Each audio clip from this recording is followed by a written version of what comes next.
زکوٰۃ حقیقت میں ہے کیا، اس کو سمجھ لیجئے۔ زکوٰۃ کے اعتبار سے بھی شریعت اسلامی کی روح سے مال جو ہے وہ دو قسم کا ہے۔ جیسے زمین میں نے عرض کیا دو قسم کی ہے، خراجی عشری، ایسے ہی مال باطنی، اموال باطنی، اموال ظاہری۔ کسی شخص نے گھر میں کچھ پیسہ رکھا ہوا پس انداز کر کے، یہ اموال باطنی ہے۔ کسی نے زیور رکھا ہوا ہے، چلیے سونے کی ڈلی رکھ لی ہے کسی نے، کسی برے وقت کے لیے، پتہ نہیں نوٹ جو ہے وہ تو دھیلے کے رہ جائیں، جیسے کویتی دینار ہو گیا تھا، کہیں ایسی آفت نہ آ جائے کوئی تھوڑا سا سونا لے کر رکھ لو۔ یہ جو گھر میں چھپا ہوا مال ہے یہ اموال باطنی ہے، ان کی زکوٰۃ اسلامی ریاست نظام خلافت زبردستی نہیں لیتی، ورنہ تو گھر گھر جا کے جامع تلاشی کرنی پڑے گی، ٹرنک کھولنے ہوں گے، تکیے ادھیڑ کر دیکھنے ہوں گے کہیں کچھ رکھا ہوا تو نہیں ہے۔ اسلام کا نظام نظام فطرت ہے۔ اموال باطنہ میں آپ کو آزادی ہے، زکوٰۃ دیں جسے چاہیں دے دیں، آپ کا اور اپنے رب کا معاملہ ہے، وہاں حساب جا کے دے دیجیے گا۔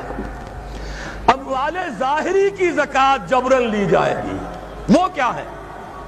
یہ مال ہے جو دکانوں میں ہے، اموال تجارت، یہ فیکٹریاں ہیں جن میں فنش پروڈکٹ بھی ہے، خام مال بھی ہے، یہ بھیڑ بکریوں کے گلے ہیں، ہزار ہزار بھیڑیں اور ہزار ہزار بکریاں، اونٹوں کی قطاریں، یہ ہے جو ظاہر مال ہے، سامنے ہے، کہاں چھپا کر لے جائیں گے؟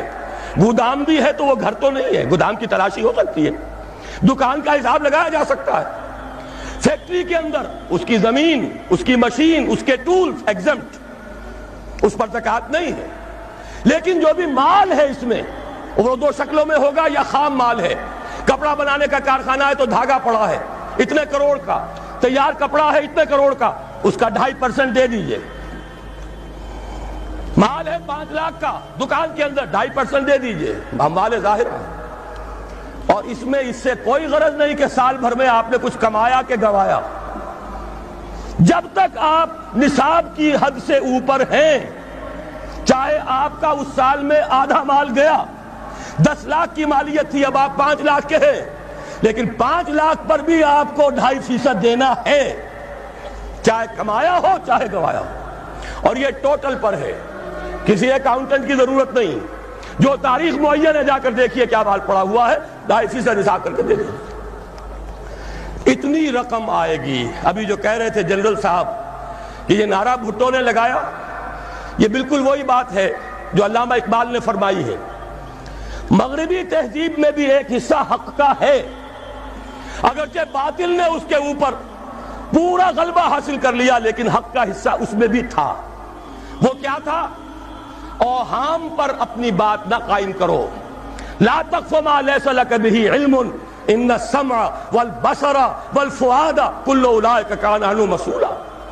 علم پر بات کرو، وہم پر نہیں، محض تصورات پر نہیں، محض توہمات پر نہیں، علم پر، موقف تمہارا علم پر قائم ہونا چاہیے۔ یہ بات تھی، انہوں نے لی، توہمات کو ختم کیا، کھول آنکھ، زمین دیکھ، فلک دیکھ، فضا دیکھ، مشرق سے ابھرتے ہوئے سورج کو ذرا دیکھ۔ لہذا سائنس بڑھی، ٹیکنالوجی بڑھی، آئی ان کے ہاں ترقی آئی۔ اسی طرح یہ سمجھ لیجئے روٹی، کپڑا اور مکان کوئی کافرانہ نعرہ نہیں تھا، یہ افراد کا بنیادی حق ہے، اور تاریخ انسانی میں پہلی مرتبہ عمر فاروق نے اس حق کا بیان کیا۔ اگر دجلہ اور فرات کے کنارے ایک کتا بھی بھوکا مر گیا تو عمر قیامت کے دن ذمہ دار ہوگا۔ کون مارکس ہے، کیا پدی اور کیا پتی کا شوربہ، کون کوئی جدید تصورات دینے والے ہوں گے؟ یہ کل کی پیداوار ہے اور آج ختم ہو چکے، آج ان کے چہروں پر کالک بلی جا رہی ہے، آج ان کے مجسمے گرائے جا رہے ہیں۔ عمر فاروق کا فرمان، یہ محمد کے غلام اور ایک ادنا تربیت یافتہ سپاہی کا فرمان ہے، یہ تا قیام قیامت قائم رہے گا۔ ہر شہری کی بنیادی ضروریات کی کفالت ہے جو نظام خلافت کے ذمے ہے۔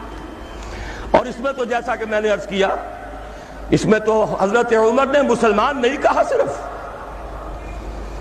صرف مسلمان نہیں، جانوروں تک بات پہنچا دی۔ اس کا مطلب یہ کہ غیر مسلموں کا بھی حق ہے، اس لیے کہ حضرت عمر ہی نے ایک مرتبہ دیکھا تھا، کسی صوبائی دارالحکومت کے دورے پر گئے تھے، کوئی ایک بڑھا غیر مسلم غالباً مجوسی تھا، وہ کچھ خیرات مانگتا پھر رہا تھا، بہت بوڑھا ضعیف۔ وہاں کے عامل سے حضرت عمر نے پوچھا یہ کیا معاملہ ہے، یہ خیرات مانگنے پر کیوں مجبور ہو گیا؟ تو انہوں نے کہا غریب ہے اور اس کے پاس کوئی ذریعہ نہیں ہے۔ فرمایا یہ بڑا ظلم ہے کہ جب یہ جوان تھا، کماتا تھا، ہم اسے جزیہ لیتے تھے، اور آج اگر یہ بوڑھا ہو گیا ہے اور اس کا کوئی والی وارث نہیں ہے تو ہم نے اسے سڑکوں کے اوپر بھیک مانگنے کے لیے چھوڑ دیا، اس کا بھی وظیفہ مقرر ہو جائے گا۔ یہ ذمہ داری، یہ کفالت عامہ ہر شہری کے لیے۔ اور یہ جان لیجئے تجارت میں اور صنعت میں یہ سارا فساد جو اس وقت ہے وہ اس وجہ سے ہے کہ عام آدمی، عام کسان، عام مزدور مجبور ہے کہ سرمایہ دار اور جاگیردار کی ٹرمز پر کام کرے۔ نہ کرے گا تو کیا کرے گا؟ ٹریڈ یونین بنا لیجئے، وہ بھی جیبی ٹریڈ یونین بنا لیں گے، ان کے اپنے ایجنٹ ہوں گے۔ اب لڑیے، خون کس کا جائے گا؟ مزدور ایک دوسرے سے ٹکرائیں گے، کچھ حاصل نہیں۔ اسلام نے کیا نظام دیا ہے؟ آپ غریب کو ضمانت دے دیجئے، اگر تمہیں صحیح ویج نہیں مل رہی، تمہیں صحیح مبادلہ نہیں مل رہا اپنی محنت کا، مت کام کرو، تمہیں بھوکا نہیں مرنے دیا جائے گا، تمہاری بنیادی ضروریات کی کفالت ریاست کرے گی۔ اب ہوئی برابر کی چوٹ۔ اگر کارخانے دار کہہ سکتا ہے کہ اگر آپ کو یہ چیز منظور ہے کام کیجئے ورنہ جائیے، سب مزدور چلے جائیں گے، میں لاک اپ کر دوں گا، کارخانہ بند کر دوں گا، لیکن یہ کہ مزدور اس وقت یہ نہیں کہہ سکتا، وہ تو کہے گا جناب اسی تنخواہ پر کام کروں گا، اس لیے کہ ایک دن کام نہ کرے شاید بچ جائے، 2 دن کام نہ کرے بچ جائے، تیسرے دن فاقہ آئے گا، اس کے پاس کھانے کو نہیں ہے۔ لیکن اگر معلوم ہو میری ریاست خلافت اللہ فی الارض، وہ ضامن ہے، وہ رب العالمین ہے، اور اسی کی رب العالمینی کا یہ مظہر ہے نظام خلافت، رحمت للعالمینی کا سب سے بڑا مظہر محمد رسول اللہ کی یہ نظام خلافت، یہ ضامن ہے، یہ مجھے بھوکا نہیں مرنے دے گا، یہ میرے بچوں کے لیے کوئی نہ کوئی چھت ضرور فراہم کرے گا، تو پھر اس کے پاس بھی بارگیننگ پاور ہے، وہ بھی قدم جما کر بات کرے گا کہ جناب یہ بیچ دیتے ہیں تو کام کروں گا ورنہ نہیں کروں گا۔ یہ ہے جو آسان ترین حل ہے۔ باقی یہ کہ جبر کیا تھا روس نے، اس کا حشر دیکھ لیا، اور سرمایہ دارانہ نظام اس وقت تو بڑا خوش ہے، اس کے ڈنکے بج رہے ہیں، اس کی فتح ہو گئی، سب سے بڑا دشمن سرنگو ہے، وہ تو سجدہ کیے ہوئے ہے۔ لیکن یہ کہ واقعہ یہ ہے سرمایہ دارانہ نظام کے اندر جو کنٹرڈکشنز ہیں، جو تضادات ہیں، اب وہ ظاہر ہوں گے۔ جب باہر مقابلہ تھا، اندر کی لڑائی ختم تھی، اب اندر سے فساد ابھرے گا، اندر سے ایکسپلوژن ہوں گے۔ یہ غیر فطری نظام، یہ غیر انسانی نظام، یہ غیر معقول نظام ختم ہو کر رہے گا۔ کاش کہ اس کی جگہ صحیح، معتدل، متوازن، عادلانہ نظام خلافت، اس کا کوئی نمونہ ہم دنیا کے سامنے پیش کر دیں۔